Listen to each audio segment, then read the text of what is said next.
And in a few moments, we can start. Okay. And Cersei, just let me know participants come and I'll begin. Okay, great. I'm just taking care of streaming at the moment.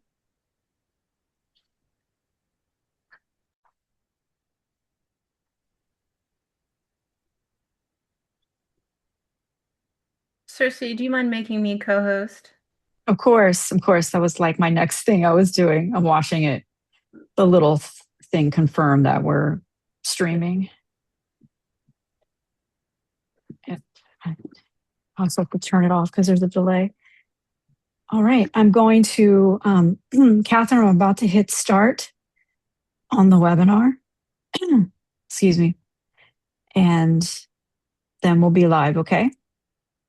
And let me know when to begin. Okay. So 3, 2, we are live. All right. Hello, everyone, and welcome. My name is Catherine Tasis, and I'm the director of the BCPH Research Scholars Program and co-editor-in-chief of the Boston Congress of Public Health Review. And we're so glad that you could all make it today, especially for our American friends joining us this Thanksgiving weekend. So on this special weekend, I'm especially grateful for the chance to come together and for what we're going to be sharing and learning today. So before we begin, I'll pass it off to my colleagues, Cersei and Candice, to just take a moment to introduce themselves. Well, I guess I'll go ahead and go first. So Dr. Carpenter, very excited to be here for the inaugural cohort graduates of Research Scholars Program. I'm one of the co-CEOs of BCPH, Chief Strategy Officer, and then one of the co-editors-in-chief of the BCPH Review. Thank you all for coming. Hello, everyone. Again, just to echo what my colleague just said, very excited to be having this session today. Thank you to Mia and Nickol for sharing your research and for Dr. Kruti for being such an amazing mentor. This is an important program and we are excited to share it with you. My name is Dr. Cersei Lecomte. I'm co-CEO of the Boston Congress of Public Health and co-editor-in-chief of the BCPH Review. And I'd like to hand it back to Catherine. All right, thank you. So if we can share our slides for today, I might actually begin by shifting things over to Candice, if you don't mind, one of our co-CEOs, to just explain a little bit about our organization. Absolutely. I'll pause and I'll wait for the slides to come up.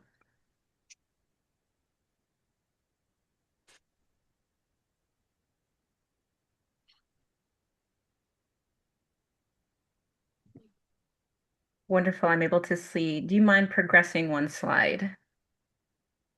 Thank you. All right.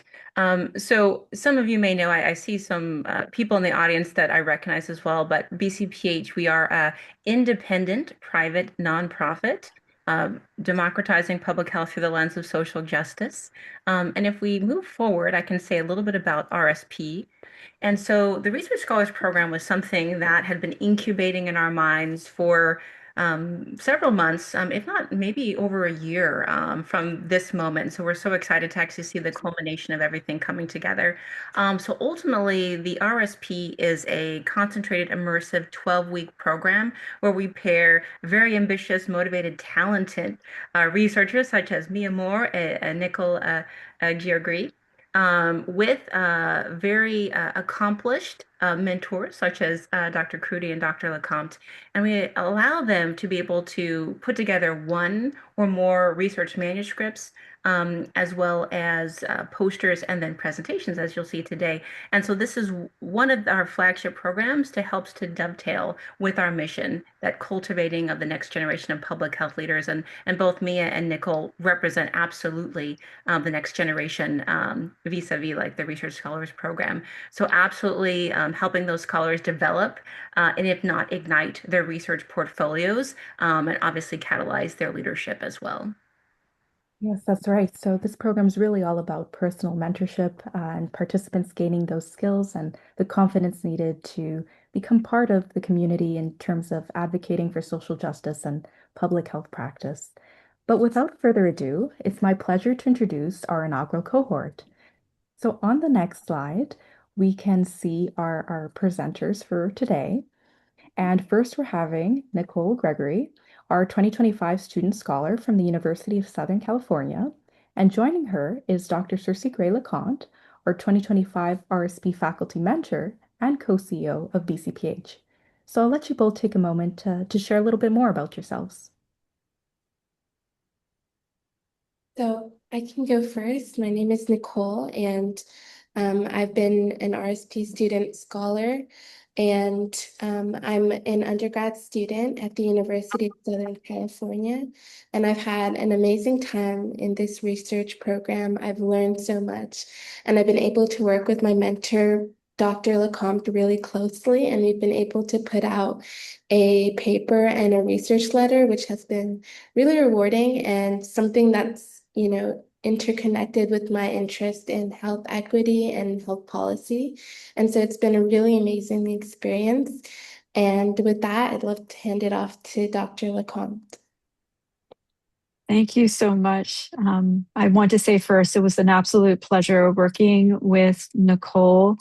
The honor of doing the Research Scholars Program, if you're on the call today and thinking about being a mentor, is having the opportunity to work with someone who's new to the field but has such enthusiasm for the field and comes with so much talent and readiness and preparation to like really apply their skills and build their skills to benefit the field of public health. So I've already, as I explained before, I'm co-CEO of BCPH and co-editor-in-chief of our journal, but I'm also a qualitative and quantitative researcher, and I have a background in social epidemiology. So working with Nickol was a great partnership because we had shared interests in improving the health outcomes of populations that are more likely to be engaging in the use of emergency departments as primary care. So, and how can we identify the issues that might be driving that or not driving that, and how we might improve things in the future. So it was a really great partnership. It was a form of research that I normally would not have been able to pursue without this program, and to pursue it in partnership with someone who was so enthusiastic and such a great writing partner and everything was a true pleasure. So with that, I'd like to hand it back so we can have the next team talk. Thank you so much to both of you. So our next team includes Mia Moore, our 2025 student scholar from the University of Southern California.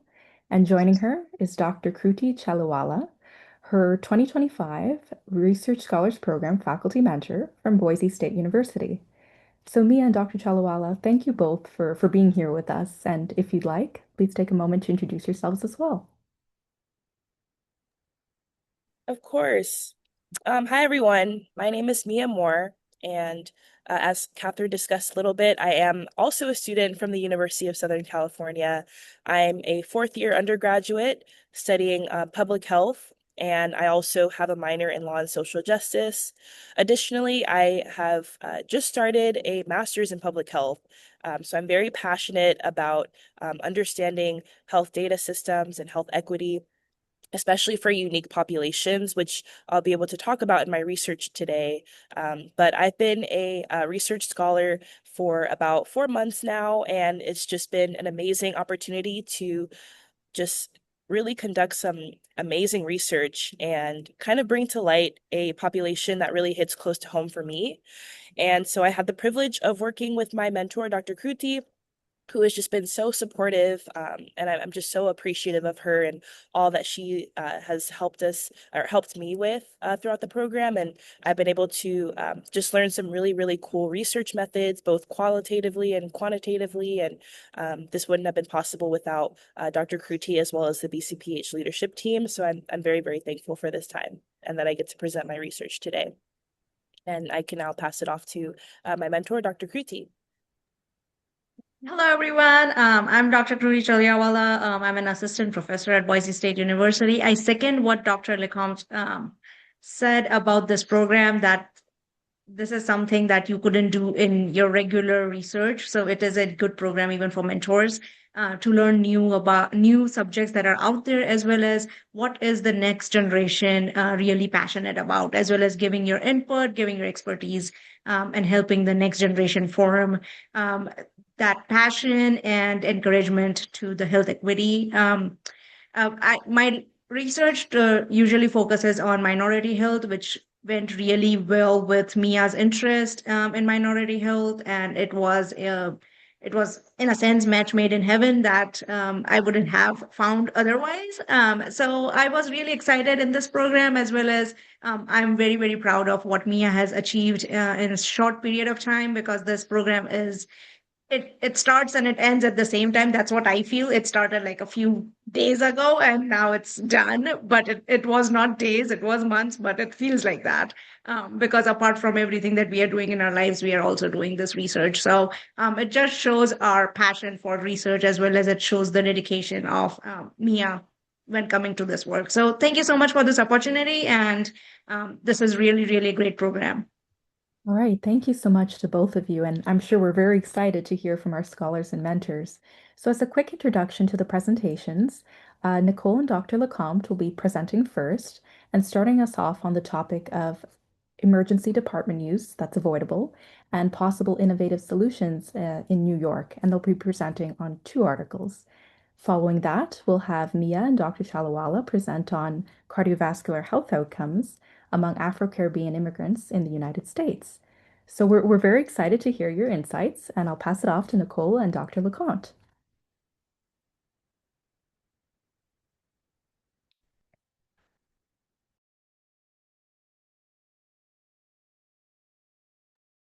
Okay, so thank you, Catherine, for introducing our research project. My name is Nickol, as I said before, and my mentor that I've been working on this project really close is Dr. Lecomte. And what we studied was the association of insurance type with the use of emergency care in New York. So a little bit of background on our topic is looking at the avoidable ED visit rate in New York. So it's about a 40% rate is what we found, which is already a very high number, but we found that this was disproportionately higher in New York City as well. And this contributes to several different issues. It contributes to the already small and overburdened emergency healthcare workforce, and it also contributes to worsening patient well-being and outcome, and it brings into the idea of a standard of care. So if patients are resorting to using the emergency department, it brings into question their standard of care and their continuity of care. And so moving on to our methods, what we did was we looked at the health data in New York, specifically from the statewide planning and research cooperative system. And what it was is it was a population of about 430,000 patients, and we looked at specifically hospital inpatient discharges. And so some of our key analytical variables was the primary predictor, which is payment type. So looking at whether a patient was privately insured, publicly insured, or uninsured. We had our outcome, which was admissions type of avoidable versus unavoidable, and then some other covariates. So our demographics were included in this Sparks data set, as well as admissions data. And then finally, for our methods, we used SPSS version 31 to calculate some of the following tests in order to get our results. So we performed bivariate unadjusted tests between our insurance type and our covariates. We performed cross tabulations, chi-square tests, Cramer's V, and we also performed multinomial logistic regression. So we looked at the adjusted outputs ratio and confidence interval for each insurance type. So we did a lot of these statistical tests, in order to get our results, which I will show on the next slide. So first is a table, which is just a summary of our analytics sample to display. This was the makeup and demographic makeup of our data set. So we put it into a table, and we have the percentage of gender, ethnicity, race, age, avoidable ED visits, so whether the visit was minor or non-minor. And our data was pretty evenly dispersed. We found about 50 and 50% were male, 50% were female, a little bit more than 50% was female. And moving on to our insurance type, we also made a plot to distribute how insurance type made up our sample. So we had about 80% were publicly insured, 18% were privately insured, and then about a little under 3% were uninsured patients. And so onto our results, we found, interestingly, that publicly insured patients were 14% less likely to have avoidable emergency department use. We found that publicly insured holders were more likely to be New York residents, they're more likely to be Hispanic, and they're more likely to be Black as well. And we found that uninsured patients were more likely to be younger, non-white, and clinically at higher risk. And so during our statistical test, we found that age group, ethnicity, and race exerted the largest effects on insurance classification, which is a really interesting result. And then some more results. This was a forest plot of our adjusted odds ratio. And what it does is it compares public versus private insurance across the following domains on the left. And they reiterate the results that we talked about in the previous slides, how publicly insured patients were more likely to be Black, more likely to be Hispanic, and more likely to be New York City residents, as opposed to privately insured patients, who are more likely to be older, they're more likely to be white, and somewhat more likely to be male. Okay, and then moving on to our discussion portion of our paper, we looked at the association between public and private insurance and avoidable ED visits. So a little bit of background is that the Affordable Care Act increased private insurance coverage as well as emergency department usage. So publicly insured, and this goes to demonstrate that there are publicly insured and uninsured coverage gaps and challenges that still persist. So issues such as social determinants, so lack of transportation to healthcare checkups, to places that they need to be, are contributors of the fact that of some of the challenges and gaps that exist. There are also issues such as publicly insured or uninsured patients may face greater concentration of emergency events, such as violence, accidents, or just a delayed and deferred care that leads to increased emergency events.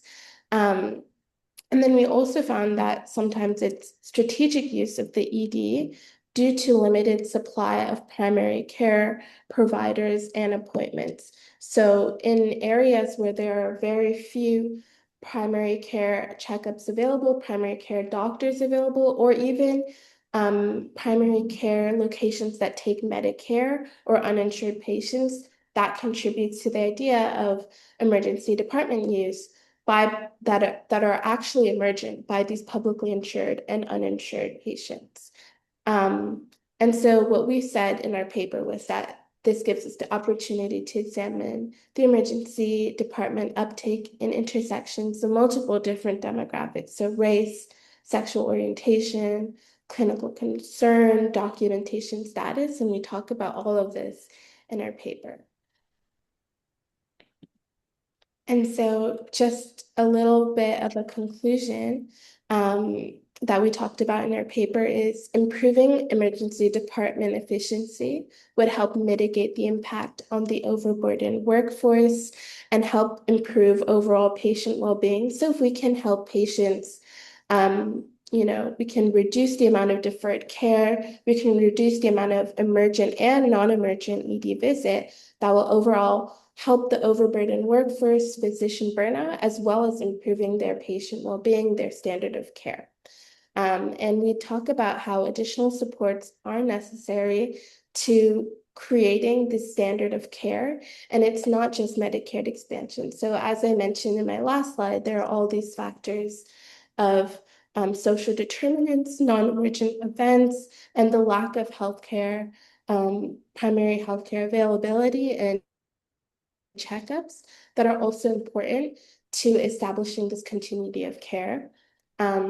We also talk about implications for future health policy around improving a standard of care and reducing emergency department reliance. And then finally, we discuss about how future research should examine medical conditions contributing to the emergency department use overall, and how this contributes by different demographics of public versus private versus uninsured, the risk of mortality, race, and age. And finally, this moves on to the research letter that me and Dr. Lecomte have been working on, is the implications for the future. And what we specifically focus on, which is really interesting, are artificial intelligence innovations that can help mitigate avoidable emergency department use. So with artificial intelligence becoming more and more widespread and more integrated by different companies, different businesses, different hospitals, we thought it was an interesting tool to look at and study and figure out how this will relate to emergency department use.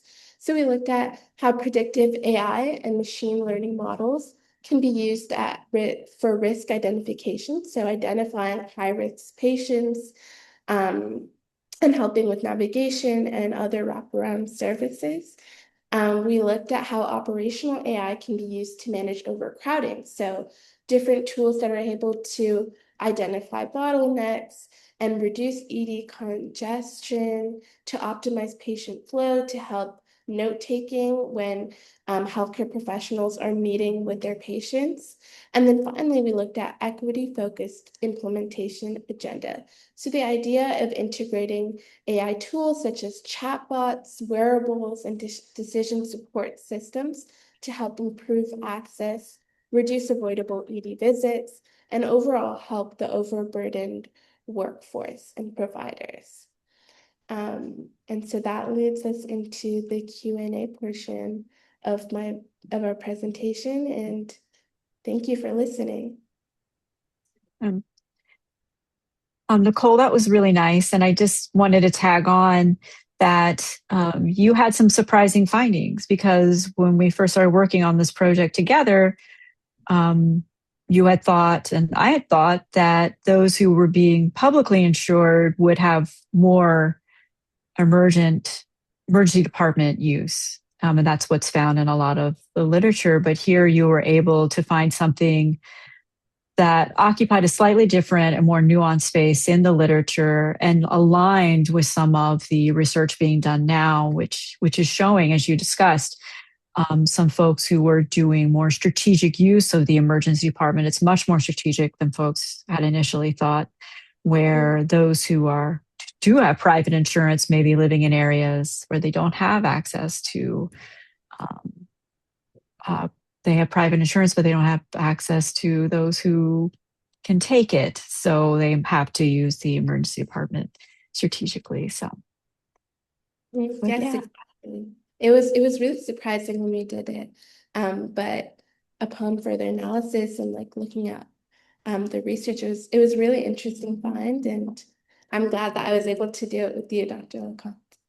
Oh my goodness, Nickol. It was a pleasure working with you. Thank you for trusting us with this process and your research ideas. And we've already talked about opportunities to expand upon these inquiries. So, yes. Catherine, I didn't know if you wanted to do question and answers now or if you wanted to wait till the end after our colleagues go. Yeah, of course. Well, thank you so much, Nicole, for your very informative and detailed presentation. We'd be happy to take any questions if there are now while we switch over to the second presentation. But again, congratulations on a wonderful presentation to the group.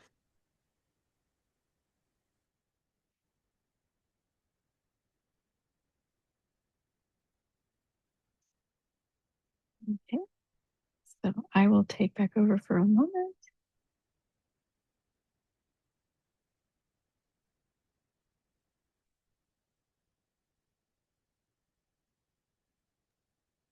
All right, thank you. So we can begin to transition to Mia and Dr. Chalawalla's piece, who will be discussing cardiovascular health outcomes among Afro-Caribbean immigrants in the United States. And Mia, I'll let you share your slides and take it away.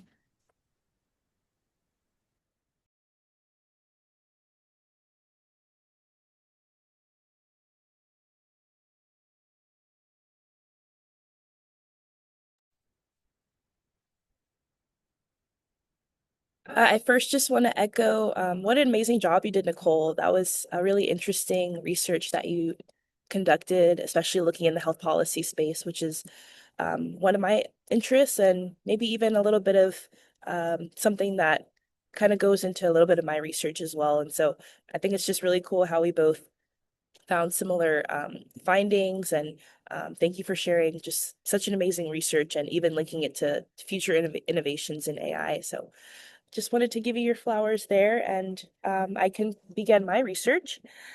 So hello, everyone. My name is Mia Moore, and today I'll be presenting my systematic literature review titled Cardiovascular Health Trajectories of Afro-Caribbean Immigrants in the United States. This project was completed under the Boston Congress of Public Health Research Scholars Program with mentorship from Dr. Kruti Chaliawala.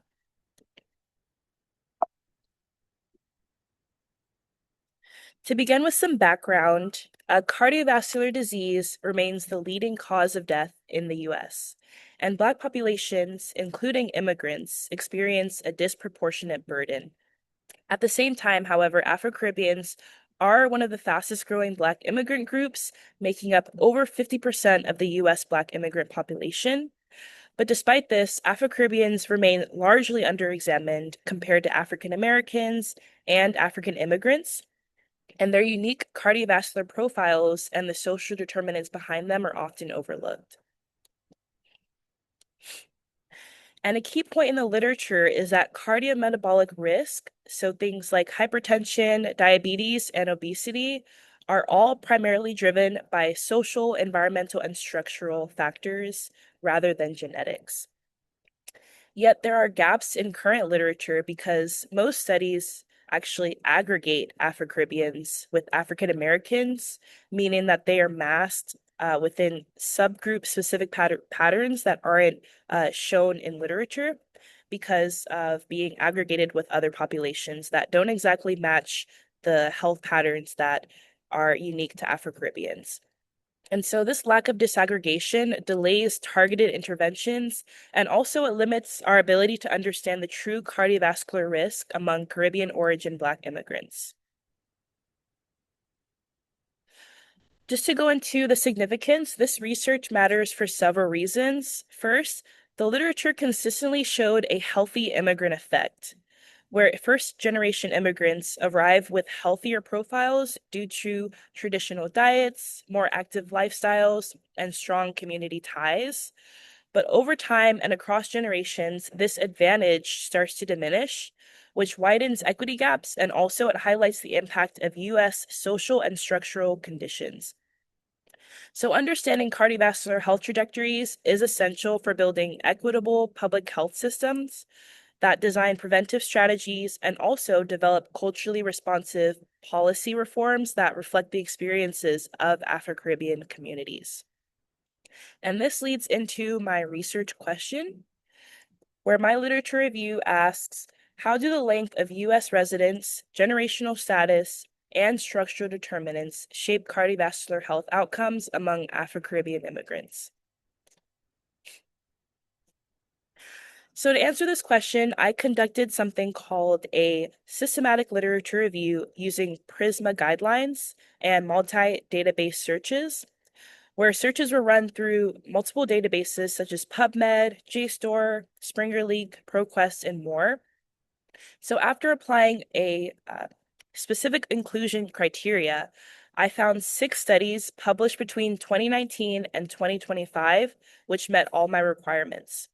And studies from the past 6 years were selected in order to capture the most current and methodologically rigorous and disaggregated research on Afro-Caribbean cardiovascular health.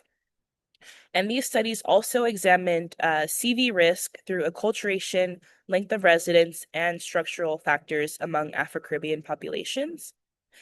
And going into my results, it's very interesting how I found a wealth of results from only 6 studies, and I think this just shows a lot in terms of future implications and what this could mean for this specific population. So the first major theme in my results was acculturation, which is defined as the cultural modification of an individual group or people by adapting to another culture, which operated through 3 main pathways in my specific research: diet, physical activity, and environment. So starting with dietary acculturation, I wanted to show this slide because after migration, Afro-Caribbeans go through something that's very unique and a little bit troubling. One, they shift from traditional diets that are rich in fresh produce, legumes, and fish to more processed and high sodium US foods. And research shows that Caribbean dense neighborhoods, specifically New York, such as Flatbush and South Ozone Park, have fewer BMI healthy food outlets. And this highlights how neighborhood context shapes the diet-related risks and contributes to rising obesity and hypertension over time for this population. Similarly, physical activity begins to decline with prolonged exposure to US environments, especially in neighborhoods with low walkability, transportation barriers, or limited green space. And these environmental and structural constraints significantly shape the cardiovascular health trajectories of Afro-Caribbean immigrants. Additionally, I found results in length of residence and generational status.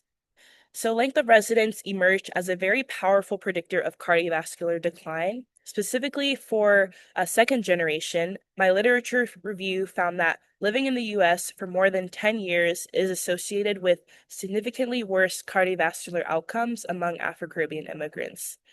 And we also see a clear second generation decline in my image on the left, where US-born Afro-Caribbeans display higher CVD risk than their parents, and in some cases, even higher than African Americans. And these reflect the generational differences in coping, where first-generation Afro-Caribbean Caribbean immigrants rely on strong community ties, faith-based networks, and traditional values that focus on cultural retention. In contrast, though, second-generation Afro-Caribbeans adopt US behavioral norms such as hypervigilance, isolation, and withdrawal.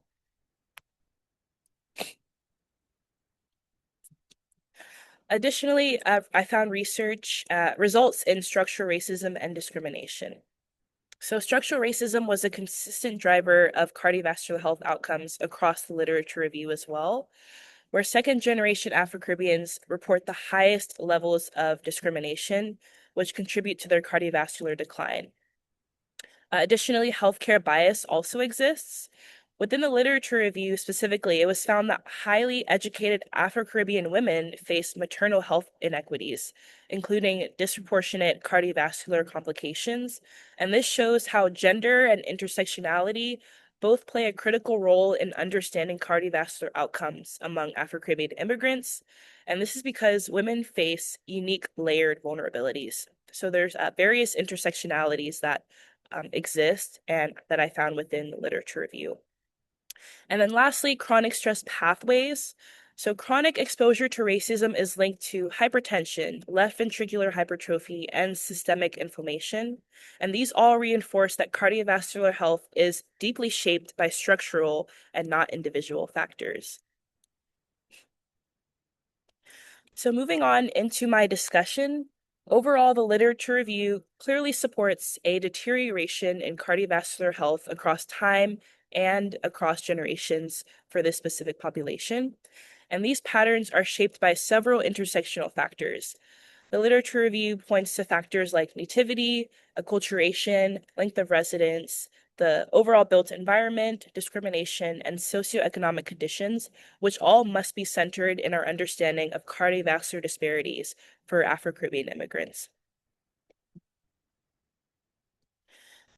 Several implications also emerged from this review. So first, cardiovascular programs must be culturally tailored to incorporate Caribbean diets, their specific community engagement, and also family structures. Second, prevention should begin early in the migration process before those protective behaviors start to erode. And third, the structural reform, so not just individual behavior change, is necessary. And this includes addressing racism, improving access to culturally competent care, and also investing in safe, walkable environments. And finally, investing in disaggregated data is very critical. Must not be statistically blended into broad racial categories if we want accurate and equitable public health research. In conclusion, the health advantage is temporary, and because of acculturation over time through shifts in diet, physical activity, and environment, these all contribute to worsening cardiovascular outcomes. And importantly, having an intersectional lens is essential because ethnicity and immigration, gender, class, and environment, all of these converge to shape the cardiovascular risk among Afro-Caribbean communities. Lastly, equity begins with visibility.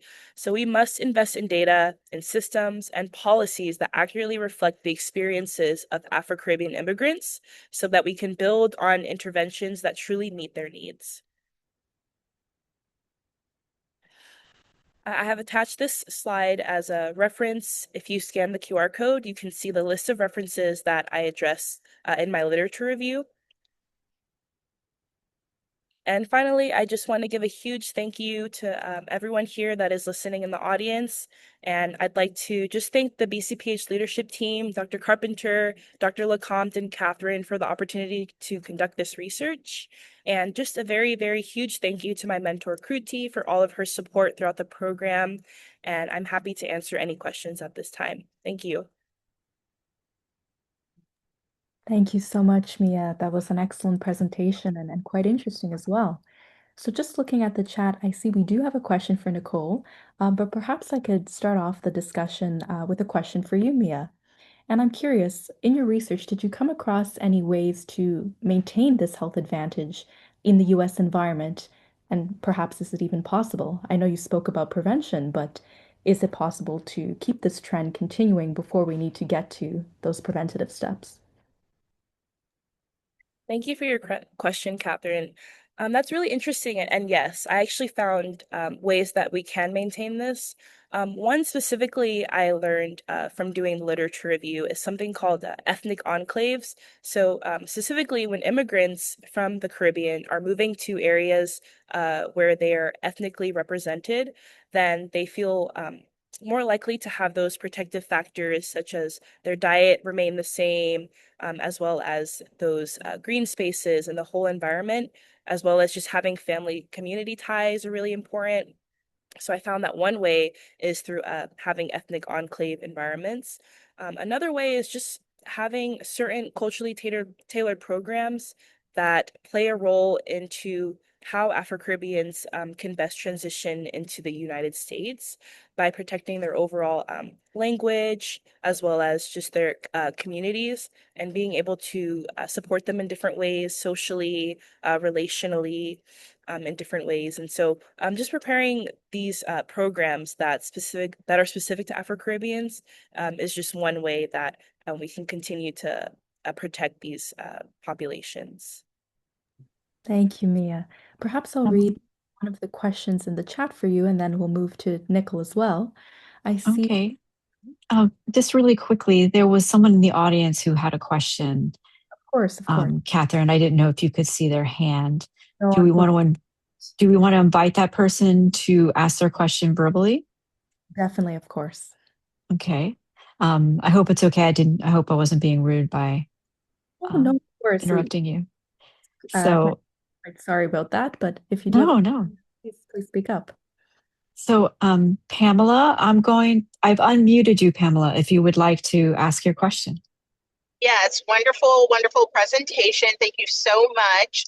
As a speech language pathologist and working with the Afro-Caribbean population, I do have the opportunity to talk with families, and I hear different nuances regarding medical mistrust as it pertains to food security as well as nutritional differences in the United States versus in the Caribbean. Did you find any of that information in the in your literature review and in your research?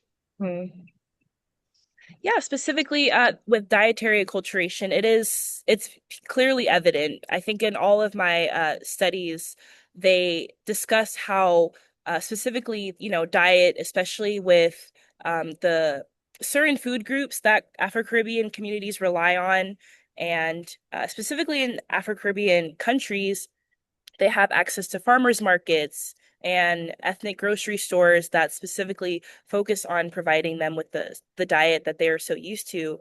But then coming to the US, one specific example that I found was in New York specifically, right, where they have neighborhoods that don't have healthy BMI outlets or farmers markets or grocery stores that can particularly pertain to this group. That affects their overall kind of that affects their overall health. And because of that, that's what leads to hypertension, and that's what leads to systemic inflammation in their overall blood systems. And so that evidence was clear. And I think one way that we can move forward and kind of be brought out of that and support this population is by making sure that the locations that Afro-Caribbean immigrants are moving to have access to healthy BMI outlets and grocery stores as well as farmers markets, and just being more aware of that population. And then you mentioned medical mistrust, which is very evident because even as an Afro-Caribbean myself, I've seen my grandparents kind of struggle with the language barrier and not having trust in the providers that they speak to. And so I think that'll really take a lot more just this research that I've conducted, but it'll take kind of a long-standing study where, like I mentioned, needing to disaggregate the data, understanding the various language dialects that Afro-Caribbeans have, and then finding community health workers that support that language and are fluent in that language to go in and kind of be that middleman for these populations.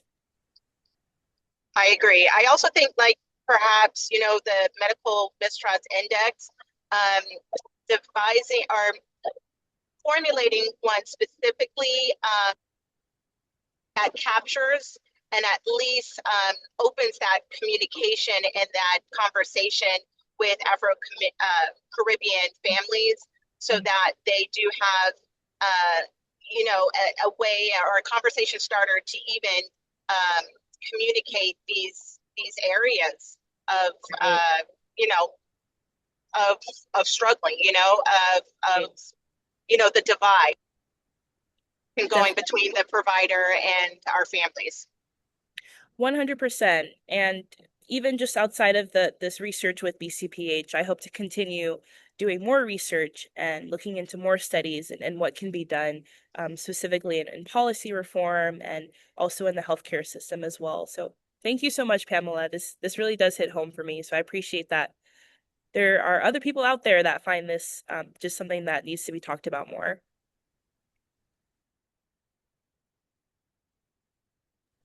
Yes, thank you so much for your question, Pamela. Cersei, would you mind, is there any other hands up that might be in the audience?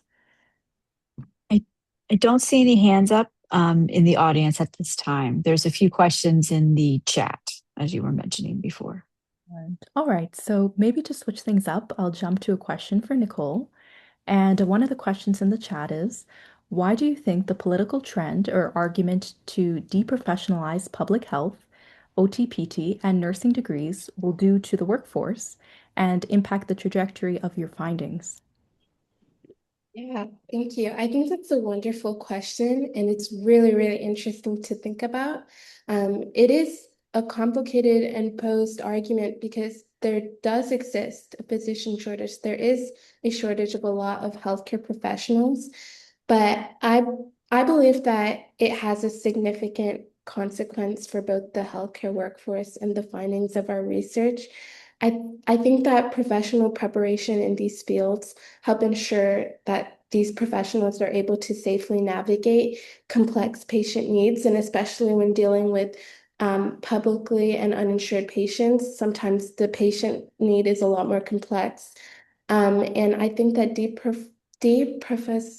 professionalization will lead to increased burdens on maybe highly trained clinicians and higher rates of clinical errors due to gaps in training. And I think that it will worsen avoidable ED visits due to less trained staff struggling to manage chronic conditions or recognize red flags and provide a consistent and preventative care. So I think the answer to this question is that it complicates health outcomes further. And we see this we see differences in the utilization or care quality that will start to be reflected with these patients. So I think it's a complex question and it's a really interesting question, but I do think that it will deepen health inequities, and I do think it will worsen avoidable ED visits. Thank you, Nickol. Mind if I hop in, Catherine? Yeah, so the reason I asked that, Nickol, just because, especially for the audience, if you guys haven't been following, Trump's proposal to basically take nursing, people in occupational physical therapy, public health, which many of us on the call have degrees in as well, to deprofessionalize all of those. And so I immediately saw a connection with Nickol's and Dr. Lecomte's research, and it's echoed in many other research as well, not just yours, but wanted to just kind of bring that to the forefront, and thinking of one, that we need to advocate strongly so that this doesn't happen, because I agree with you, Nickol, that the results can be quite disastrous, not just in the ED, but across the entire health landscape. So anyway, wanted to just jump in there and mention that. Thank you for the question. It's really interesting. Yeah, and Pamela has added speech pathology and audiology as perhaps areas that may be impacted as well. And I really think it also speaks to like the power of this program in allowing, new and emerging thought leaders like Mia and Nickol to address issues that have such resonance with the public health arena, not just in theory, but in potential action as well. So.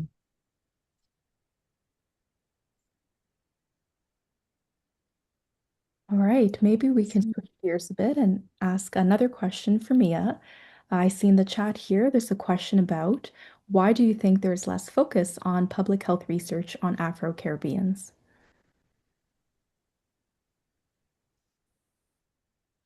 Yes, great question. Was that from Dr. Carpenter? Yes. Awesome. Thank you for asking. And this is really interesting because it did come up in the literature review and it made me kind of think about, yeah, why is this specific unique population not addressed?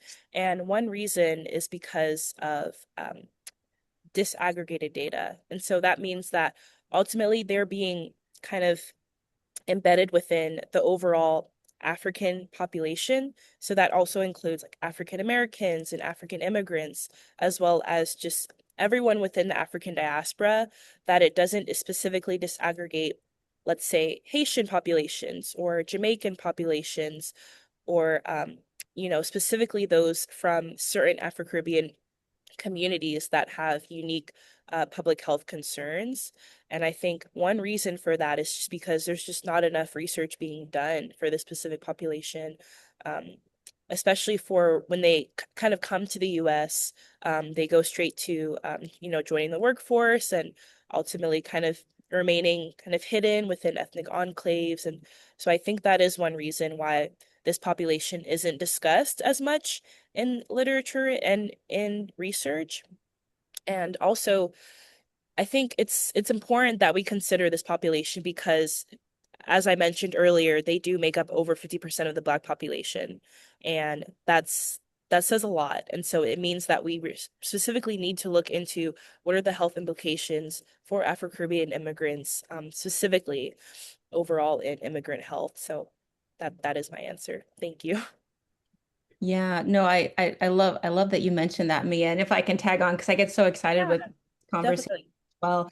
And I think this is something you probably even argued when you were doing public health, Cersei, at Chan, the whole issue of like, do we excessively aggregate versus do we disaggregate and why, right? So if we aggregate, all Black and African American, it may be more efficient and statistically easier. Mhm. But at the same time, there can be a number of different detrimental downstream effects, from that, right? Of not looking at those individual groups. But it's staggering, right? 50% of the Black population is Afro-Caribbean. That is wild. And I think that is huge, right? Not just to what I think Pamela said, right? The assumption that, all of Black is monolithic, but the same thing happens for all different groups, right? That all Asian groups, all Southeast Asian groups, all Latinx group, and we all know, well, those of us on the call understand that is not true, and incredibly detrimental. And I could get into, all sorts of like white hegemony and how ultimately that kind of perspective and not having enough researchers such as yourself, right, Mia and Nickol, having that proximity and that lived experience to certain types of groups, to me, makes you even more qualified and urgently needed to be able to do this kind of research. Because if we just have the same types of individuals doing it, we're not going to be able to get this kind of data. People aren't going to care. It's going to be a blind spot that they can't kind of work their way out of. Exactly. Yeah. Thank you for that question. All right, thank you for that discussion. Cersei, I'm just going to pause. Are there any other hands that may be up in the audience? Otherwise, I'll read. I'm just checking here. I don't see any questions right now. Any hands? No. Sounds good. All right, so another question for Nickol, and this question is from your mentor. The question asks, do you think the trends we observed here in our research will be the same in states that have not participated in the ACA Medicaid expansion? Thinking of the difference between Medicaid expansion in a state like New York versus Florida. Thank you, Dr. LeCompte. It's a really interesting question, and it's really relevant. And I think we briefly talk about it in our paper. But to answer your question, I don't think the trends we observe would look exactly the same in other states that did not participate in the Medicaid expansion. And I say this because in the Medicaid expansion state like New York, a lot of low-income adults still have a form of coverage. And so when we looked at, we found a surprising result that publicly insured holders were 14% less likely to use the emergency department for an avoidable reason.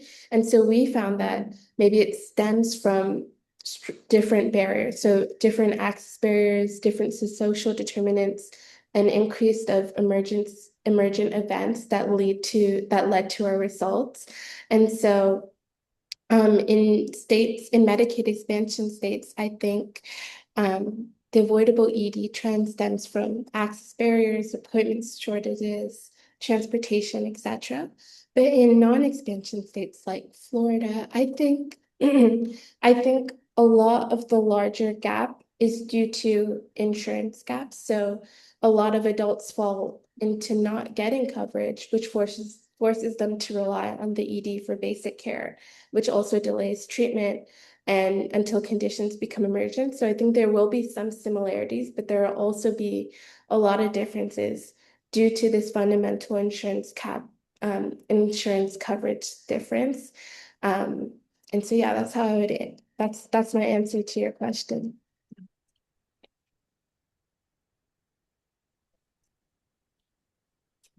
Yes, no, That's a very, very thoughtful answer and one grounded in our analyses. So thank you for that. Thank you. Yes, thank you. I think we've had an excellent discussion so far. I just want to pause briefly in case there are any last few questions. But if they're not, be glad to move to the next portion of the event, which is the awards ceremony. I'm sure we're all excited for that. So I'll just pause a moment. Let me know if there are any questions. We'd be happy to hear them.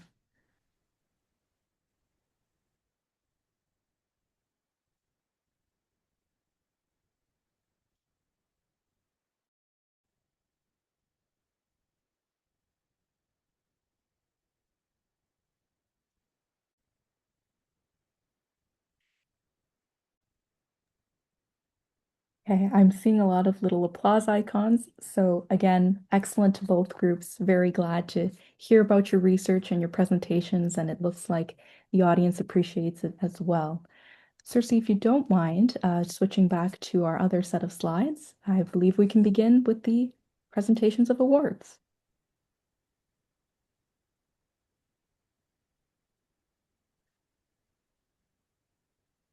Yes, give me just one moment.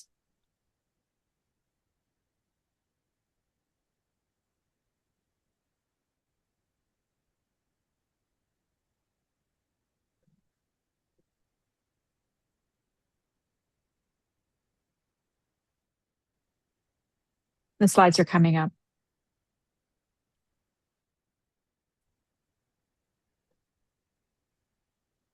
Are you able to see them? Not quite yet, but I might have a bit of a slow connection.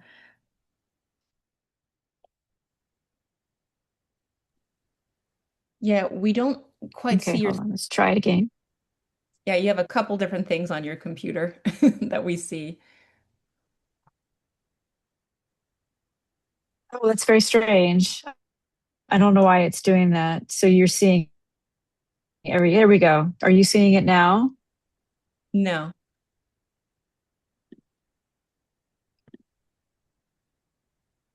There we go. Okay. Are you able to see the slides now? Yes. Great. Okay. I don't know why there was a delay, but here we go. All right. If we could skip to the section of the presentation. I'm delighted to begin the award ceremony to really recognize both the outstanding mentors and student scholars in the program. So it's my pleasure to confer the Certificate of Achievement for Student Scholar to Nickol Gerogey. Nickol has shown remarkable effort and dedication throughout our 12-week session in completing 2 manuscript submissions, as well as her academic poster. This has been wonderful work, Nickol, and we wish you congratulations on your success. Thank you so much. It's been amazing being part of this research program, and I've met so many wonderful mentors. So it's been amazing. Thank you. Next, we are pleased to confer the Certificate of Achievement to student scholar Mia Moore. It's been wonderful hearing about Mia's research and really seeing her hard work during the program. So congratulations, Mia. You've shown wonderful dedication and real critical thinking during your time with us. Thank you so much, especially to the leadership team and Dr. Kruti. I've learned so much in just such a short amount of time. As Kruti said, it really did feel like a few days, but all of that to say, I wouldn't have been able to be as confident as I am now in my public speaking skills and my research abilities if it wasn't for this program. So I'm deeply grateful for everyone and just all of the support you all provided me. Thank you. Oh, thank you. That's nice to hear. And I'm seeing congratulations in the audience as well. So, of course, this is a very well-earned achievement to you both, and we're incredibly proud of what you've accomplished. I want to switch gears a little bit and take a moment to thank our faculty mentors as well for their leadership, for their guidance, and of course, for their dedication. The support throughout this program from you both has been truly invaluable to the students' growth and success. So it's my pleasure to confer the Certificate of Recognition to Dr. Kruti Chaliwala. And Dr. Chaliwala, your mentorship over the last 12 weeks has been wonderful. The guidance, the encouragement, and the commitment have really made a lasting impact on your student scholar, Mia, as you've heard. And we are truly grateful for your dedication. Thank you so much. I really appreciate it. I know BCPH is a huge program, and getting that validation as a emerging scholar myself is a huge thing. I have done some research in past, but this is something that just gives you a thumbs up that what you are doing is great and it is being recognized. So thank you so much. And Mia, thank you for being my mentee and being on your toes and listening to all the things that I had to say. Thank you so much. All right, thank you. It's also a pleasure to confer the Certificate of Recognition to Dr. Lecomte for her mentorship to Nickol during the program. Dr. Lecomte, you've dedicated your time, your knowledge to help really create an excellent learning experience. And of course, we are also grateful for your support. Well, thank you. And I think I've said it before, it was such a wonderful experience to be able to work with a mentee who shared my interests, and we were able to produce, I think, a very interesting piece of scholarship to add to the literature. And I must say that moving forward, other mentees will have a lot to live up to because Nickol has created some very big shoes to fill. And it sounds like Mia has as well. So thank you very much for your dedication. It was a whirlwind of an experience, but it just shows like what you can get done when you are dedicated. So thank you. So a big congratulations to both the student scholars and the faculty mentors. Your dedication is truly what makes the program what it is, and it's really been wonderful seeing all your research journeys develop. I see lots more congratulations in the chat to both the mentors and the students. So really appreciate the audience attendance today and of course all the amazing presentations. But before we transition to our information session in a little bit, I wanted to pause and see if Candace or Cersei, if you'd like to say a few words to wrap us up. Yeah, I mean, I think it's been said, but once again, big round of applause to our scholars, to the mentors, and to all of those of you in the audience. Spread the word. We want to make this an even larger program. Mia and Nickol, and obviously Dr. Kruti were very courageous in taking that first step. And anytime we do an inaugural cohort with BCPH, we never know how things are going to turn out. So we appreciate people who are willing to break the ice and work with us and to be able to establish a program. But absolutely, we enjoy seeing other people who have the same ambition to be able to increase the knowledge within the public health sector, especially with the political climate that we find ourselves in. So thank you again, Catherine, great leadership, and to all of you for being our first. Oh, thank you so much. Wonderful. Yeah. So I'd like to invite everyone who's interested to please hang back and we'll begin our information session for cohort 2. But to those leaving, thank you so much for joining us today. We really appreciate your time. Bye-bye. Thank you. Thank you, Mia. Thank you. What a pleasure.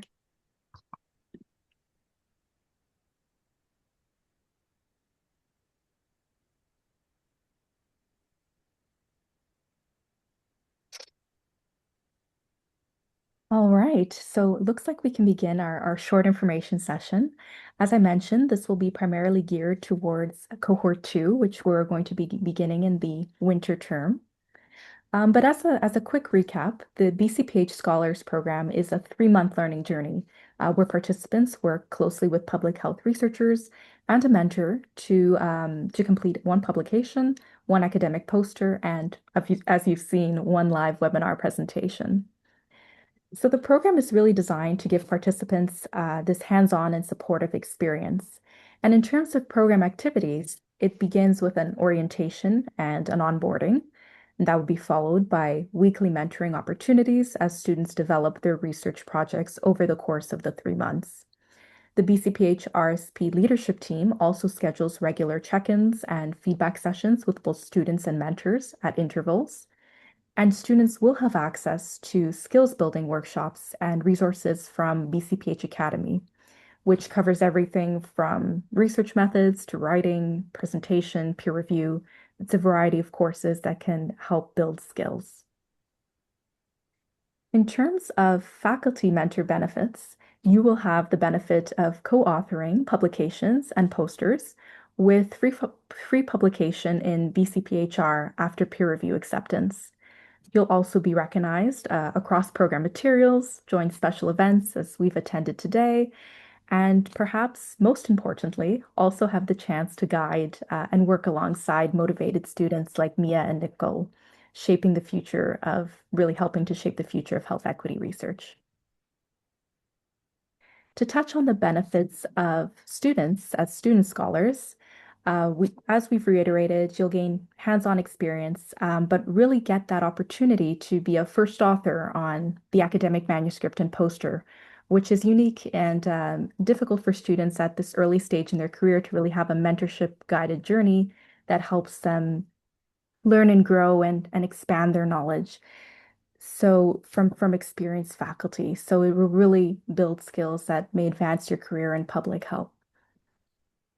I also wanted to take a quick moment to mention in terms of the winter cohort that it will kick off in mid-January and we anticipate wrapping up by April. And ultimately, throughout this program, students will build confidence and skills in public speaking, in research design, writing, presenting, while being guided by the mentorship as we've seen here today. And it is really a great opportunity to learn, grow, and showcase your accomplishments. So that's the end of the material review regarding the program. But as we wrap up with that, I wanted to thank everyone for taking the time to be here this weekend and join our learning community. But in terms of questions, if you do have any questions about the program or the application process that you don't get a chance to bring up today, please feel free to reach out to us at communications@bcph.org. And as a reminder, the applications for the winter cohort are going to be due December 8th, 2025. So we hope to see many of you apply. But for now, I'll pause for a moment and invite Candace and Circe to join us as we open the floor to any in-house questions today.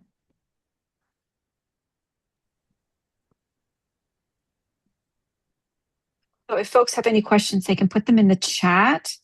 I did see that someone said they love the program and they'd love to help expand it. Charlene, we're wondering, are you talking about as someone who wanted to be a scholar or as someone who wanted to be a faculty member? And if you would be open to it, we could bring you off.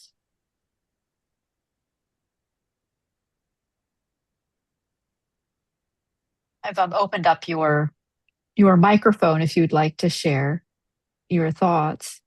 Awesome. Thank you. I am driving on the road, so bear with me. Oh my goodness. Oh yes. Thank you for joining us on the road. So yes, just listening to it. So I am faculty at Rush University Medical Center, and I was turned on to this program by way of our workforce development, where we are creating our pipeline component, but we're looking for these types of opportunities to share with our high schoolers and our young undergraduates to connect them in this world as it relates directly to research. So I would definitely love to figure out a way to come on to support you guys in any shape, form, or fashion, because public health and research, love it combined together. I'm a public health practitioner and researcher, so I love this. Oh, that is wonderful news. Thank you so much for sharing. And we'll be sure to follow up with you. So. Yeah, I'll just mention as well. So because this is our first cohort, the way it's designed is for scholar mentors to be paired, and ultimately we can pair scholars and mentors from all over the world. Obviously, the biggest issue potentially could be whether or not scholars and mentors are in significantly different time zones and how they want to work that out. But ultimately, we're open to different kinds of models.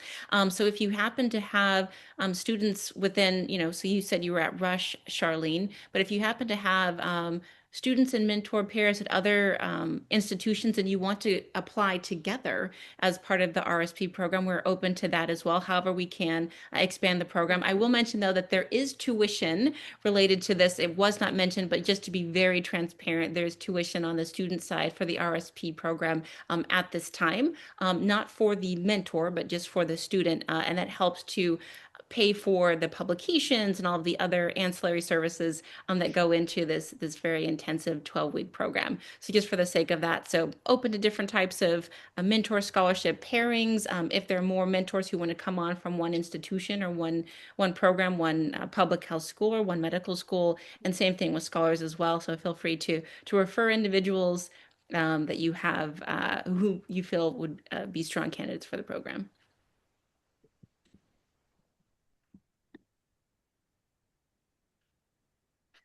That is correct. At this time, the tuition is $600 for the full fee. And so given the fact that students don't have a cap on the number of manuscripts that they can do, for us, we typically charge close to $500 for one manuscript. So for students to be able to do essentially any number of manuscripts that they're capable of doing within 12 weeks, a poster presentation, and this other presentation as well, that is quite a cost savings for $600, and obviously the benefit for the mentor as well, being able to do this level of research and have that publication.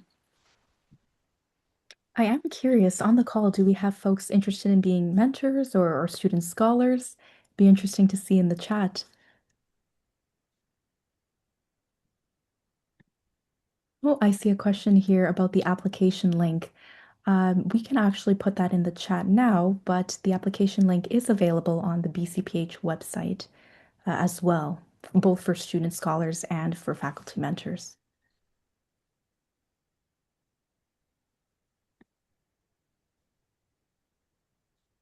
I'll put that up momentarily. And we will say as well, so as we mentioned before, when it comes to being a scholar, people are emerging. So typically, obviously, Nickol and Mia are ideal kinds of individuals. So if you have a profile similar to that, right? So we're open to high school, college. This could also be very important for people just starting out their master's in public health program, or also starting out in medical school. We do understand some people are further along in their career, but this is definitely meant for a younger generation in terms of that full complement. So just so you know, and then in terms of mentors, we are looking for people who do have a good amount of experience being able to publish themselves. So there can be a very strong relationship between the scholar and the mentor. So when you apply, those are the things that we're looking to see. And yes, thank you, Circe, for adding the application form link to the chat for those that might be interested. And I see that Pamela entered into the chat her interest in becoming a scholar, and that she's conducting research next semester on best practices for reentry programming to increase anti-recidivism. So that is very much something that a lot of our folks we've worked with in the past have been interested in with carceral populations. So your research would have a good home.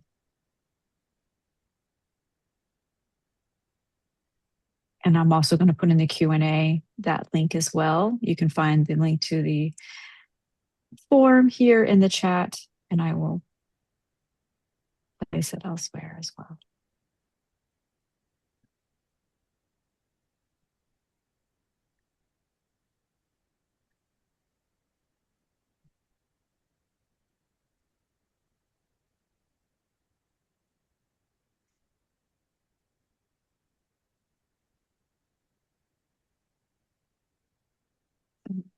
But I think we can. Were there any other?